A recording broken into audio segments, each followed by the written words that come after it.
Bom dia, militares! Hoje eu quero conversar com vocês sobre os descontroles que às vezes nós temos, principalmente a ira.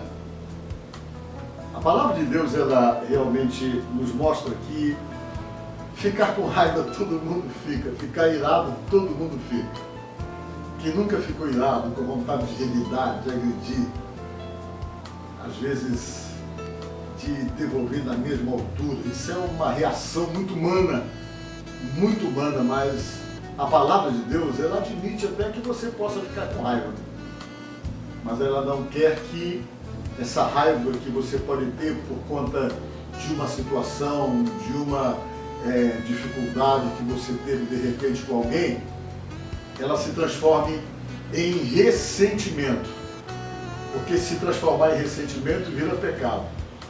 O apóstolo São Paulo, falando aos irmãos de Éfeso, no capítulo 4, do versículo 26 do livro de Efésios, ele disse: irai-vos, mas não pequeis.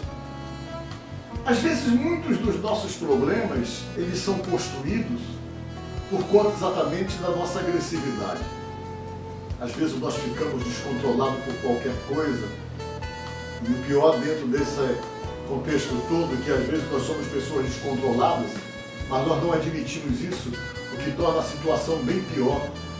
Bem pior por quê? Porque quando você não reconhece isso em você, significa então que você vai continuar fazendo e vai continuar criando dificuldades e problemas em sua volta, mas você não se reconhece como construtor dessas dificuldades todas, sendo você imagina que alguém é responsável dos conflitos que você tem. E quando você não tem esse controle, você começa a se tornar uma pessoa que machuca muito, machuca demais, machuca principalmente pessoas que não são para ser machucadas, pessoas muito próximas, pessoas que de fato estão com você, que são seus apoiadores e que são pessoas das quais você depende para sobreviver bem, emocionalmente falando, porque nós precisamos das pessoas que vivem em nossa volta, do nosso convívio, porque elas são como que um suporte emocional para todos nós. Se nós não tivéssemos pessoas para convivermos e fôssemos pessoas completamente isoladas e sozinhas, nós seríamos pessoas completamente deformadas, mas o fato de termos pessoas aí na sua volta, isso é extremamente salutar para a nossa saúde emocional, ter amigos, ter a nossa família, as pessoas que nós gostamos, as pessoas que fazem parte do nosso convívio. Mas às vezes tem pessoas que não conseguem conviver bem com ninguém. Qualquer coisa explode, qualquer coisa agride. Não consegue medir as palavras e por não medir as palavras machuca pessoas que não é para ser machucada e às vezes vive sequelando pessoas em sua volta, sequelando pessoas em sua casa, fruto exatamente desse descontrole, dessa ira e desse desajuste exatamente comportamental.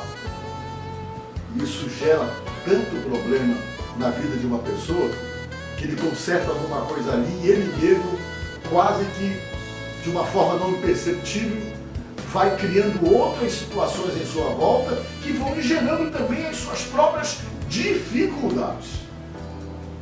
O que é mais interessante, como falei anteriormente, às vezes a pessoa nunca admite isso, nunca reconhece isso em si mesmo. Se você, porventura, está me assistindo agora e tem percebido que são muitas as pessoas que falam para você está nervoso demais, tua família fala que você está nervoso demais, os amigos com quem você trabalha já percebeu que você está nervoso demais, enfim, todo mundo diz para você que você é bravo demais, que você é descontrolado demais, está na hora de parar, está na hora de pisar no freio, senão você vai construir muitos desafetos e construir muitas situações de dificuldades em sua própria volta.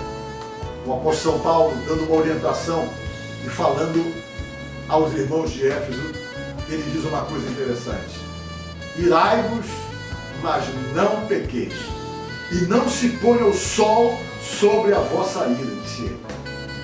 Dizendo que você pode ficar com raiva, mas que você não faça dessa raiva que de repente você possa ter por alguma situação, um pecado, que é exatamente quando isso se transforma em atitudes extremas de agressões, que venham machucar pessoas, que venham sequelar pessoas, e muito mais ainda quando essas situações se transformam em mágoas, em ressentimentos que fazem simplesmente com que você passe a evitar certas pessoas, a não falar com pessoas, a desprezar pessoas, a ignorar pessoas, unicamente por causa dessa ira, por ser aquele tipo de pessoa que não perdoa nunca, daquele tipo de pessoa que guarda no coração aquela mágoa e aquele sentimento de vingança.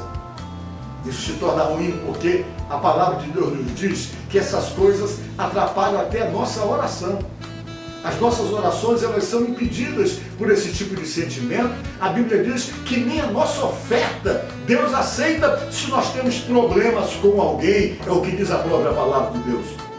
Então, nesse momento, eu falo para você que a atitude mais correta, se porventura você já está dentro de uma situação dessa de ressentimento, de não falar com alguém, de ignorar alguém, de ter desprezo por alguém, de guardar uma mágoa, de guardar um rancor dentro de você, a melhor maneira para que você não adoeça, para que você não apodreça em vida e para que você não se perca e não se atrapalhe, é perdoar. O perdão. Isso que Jesus, quando nos ensinou a oração do Pai Nosso, Ele disse: perdoai as nossas ofensas, assim como nós perdoamos quem nos tem ofendido. Quando Jesus disse isso, Ele deixou claro que essa é a máxima da oração para que você tenha a resposta de sua oração. Por quê? Porque se você não for perdoado por Deus, você também não tem bênção de Deus, que você vai estar em débito. Mas o que acontece é que para Deus perdoar você de qualquer pecado, de qualquer falha sua, que com certeza você tem, eu tenho e todos nós temos, a condição é essa: você tem que aprender a perdoar também os seus irmãos. Porque se você não perdoar os seus irmãos, segundo essa condição imposta pela oração do Pai Nosso, Deus não perdoa você. A sua vida fica pendente e as bênçãos de Deus ficam impedidas de chegar até a sua vida. Portanto, perdoe. Não guarde rancor. Não se ponha o sol sobre a vossa ira. Não deixe a ira para o dia seguinte. Mas viva em paz. Porque vivendo em paz com você, em paz com Deus, em paz com todo mundo, sua vida vai ser mais abençoada. Pensa nisso. Vamos orar. Senhor nosso Deus, abençoa essa pessoa que me assiste. Envolve na tua graça, no teu poder, que a tua paz envolva esse coração, Deus. E que haja perdão.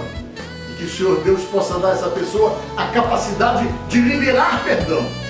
E que as tuas bênçãos não sejam impedidas de alcançar a vida dessa pessoa que me assiste. Te peço, Deus, no nome de Jesus. Amém. Fica com Deus.